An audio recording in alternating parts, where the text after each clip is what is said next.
Okay, so we've got the title there, and we've had a good introduction to phosphine, so I won't really have to go into that much, except that our premise is that phosphine is toxic, it's a good chemical to use. There may be ways that we can discover that in combination we can extend the use of phosphine, or by altering the treatment conditions, we can extend the use of phosphine. So this is a bit of a coming out for me. I've often done basic science research, but haven't discussed that in industry-related forums because just the, I guess perhaps some fear of bias against doing work on a nematode, shown there, C. elegans nematode, because I want to understand a grain pest. But that is what I do, and that's what I got funding from the CRC to work on. And rather than working in the field with silos, commercial facilities, we use glass chambers to do our fumigations. What this allows us to do that is not possible with the insects is to work with very large numbers of animals very quickly and to take advantage of some of the really interesting genetic resources available for C. elegans. We do work closely with DAF, as Pat and Manoj have mentioned. That collaboration has run for more than 20 years. So we do have the entry to the applied applications of the research. So one of the things that was developed by Tim Puckering, the CRC PhD student who's working on the project, is a system for screening very rapidly for live or dead nematodes, the C. elegans nematodes. So there's a digitization of petri dishes of worms, so then the computer program can identify worms and then whether or not they've moved after scanning petri dishes of plates using a photo quality scanners. And we generally will involve 10,000 nematodes, kind of at a minimum, for the graphs that I'll show you later on. So we really can screen large numbers of animals and do that research fairly quickly. We focus at a very different level than most of the folks who've talked so far in the session. And this is at the cellular level. Phosphine is a metabolic toxin, and so it affects aerobically respiring organisms. That's organisms that require oxygen for their metabolism. It affects them in very similar ways. So we're learning fundamental things about how phosphine works as a toxin, and we focus on the cellular level. And particularly we'll focus on the nucleus of the cell, the information center of the cell where the genes reside, where we can understand the control of resistance and perhaps how toxicity is controlled as well. And then we also focus on mitochondria. That's the energy generating centers of the cell where that aerobic respiration happens, the interaction between oxygen and phosphine. So I think Pat mentioned this. We did indeed discover the gene in collaboration for this is for strong resistance, the major resistance that is causing the big problems commercially. And we discovered this gene with a combination of working with the C. elegans nematode in my lab, and then we also worked over at DAF with staff there to look at the insects and confirm that this gene we discovered is indeed a strong resistance factor in C. elegans and in the pest insects. And this is the same in the pest insects of the variety of different species that cause the problems commercially. It's the same in the east coast of Australia. We've looked in WA, and it's the same resistance factor there.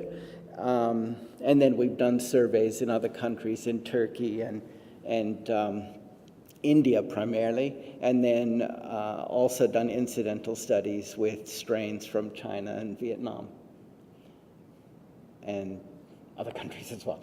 But anyway, this gene is a resistance gene, and it functions in the middle of energy metabolism. So I already said we're focused on energy metabolism. This protein encoded by the gene affects 4 key steps in energy metabolism.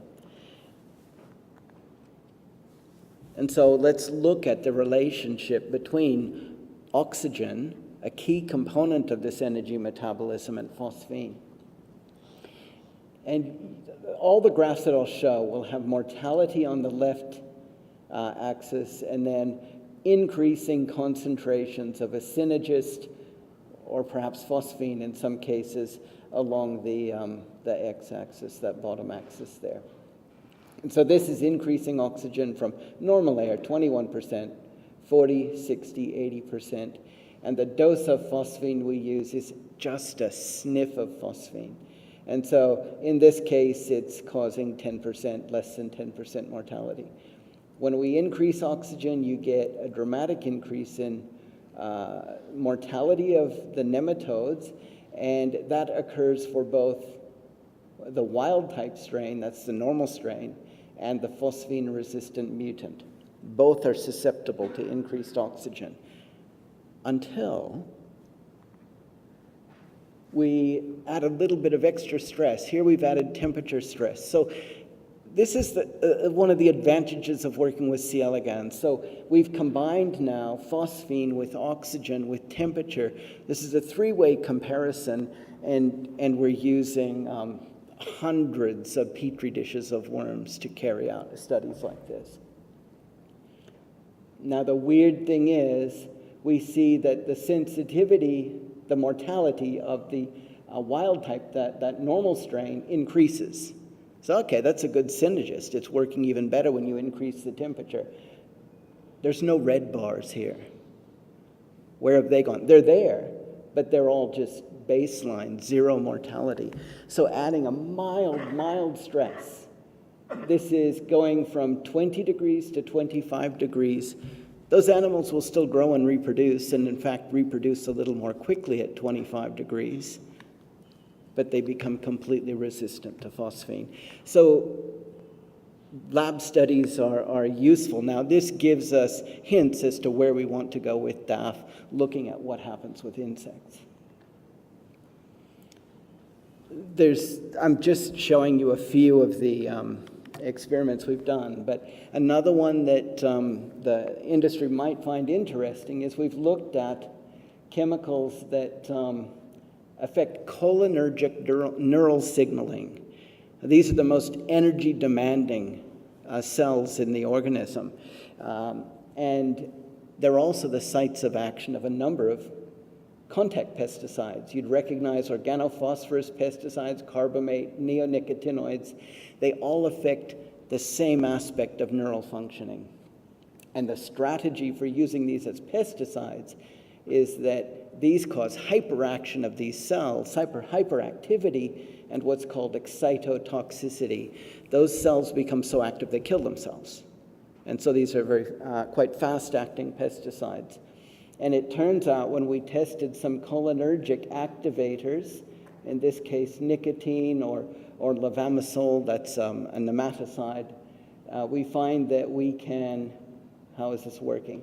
In this case, we have the neurotoxin itself without phosphine, and in this case, it's with a modest dose of phosphine. And so you can see some mortality in the control, but dramatically increased mortality together with one of those cholinergic neurotoxins. And so we're keen to look at some of the other standard insect control pesticides to see if they have that same effect. Might be some use for industry there. We've also looked at sulfur-containing compounds, and I'll show you one of those, and that's hydrogen sulfide. It's convenient to work with in the lab, so we work with that one in favor of other ones, but the other sulfur-containing gases might be more useful as fumigants in future. And here we see something dramatic, and I'll just bypass what we've done in C. elegans and go straight to the pest insects. We see the same effect. We have here in red phosphine only, so 0 phosphine only, and there's no mortality. We add phosphine plus hydrogen sulfide, but in this case it's 0 phosphine. So this is hydrogen sulfide only. Here we have the dose of phosphine we're using. I think again it's it's 2,000 parts per million for insects. And under the conditions we used, very little mortality, add some hydrogen sulfide, and that's dramatically increased. And we tested another pest insect. In this case, they're more sensitive to... this is the strongly resistant insects are dramatically enhanced phosphine toxicity against the most resistant insects of these two species. So in both cases, that seems like a fairly brilliant outcome.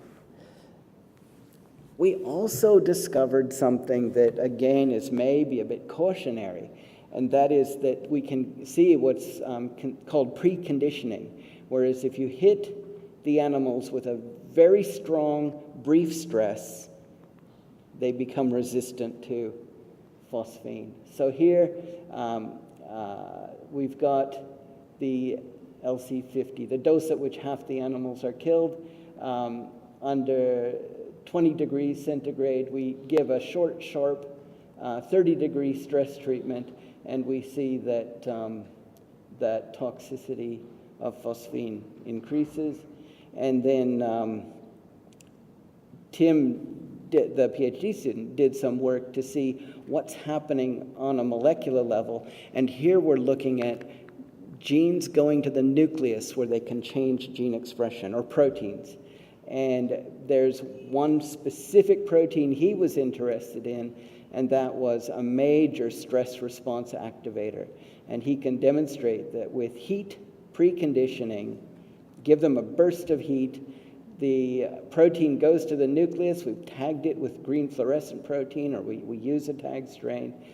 It goes to the nucleus where it can change gene expression, mount a defense response. This doesn't just give heat resistance, but these animals become resistant to phosphine as well. And so we're watching the activity in living animals to see how they're developing a resistance response. Then Tim looked at the phosphine resistant strain, used that same green tag, and here you can see no heat treatment, no stress treatment whatsoever, and we've got that activating protein has gone from just floating around in the cells to going straight to the nucleus, like with heat, but here it is in the resistant strain, constitutively, always found in the nucleus, activating, it would seem to us, that phosphine resistance. So we're kind of watching the nematodes as they're exhibiting the response and resistance. So who are the end users? It's a bit different than most of the other speakers. We've got the research scientists, academic research scientists, who started to use C. elegans as a model for stored grain pests, which is kind of nice to see that endorsement, I suppose, of that as a useful model. Our primary end users, I guess, have to be QDAF, because they provide a pathway to industry. And some of the work we did in the last CRC, now we've been working closely with QDAF, and they've got that entire system set up in their labs, and that's related to resistance monitoring that people haven't talked about yet. But so we have an example where we've gone from a CRC, really basic science project now used to monitor phosphine resistance in industry.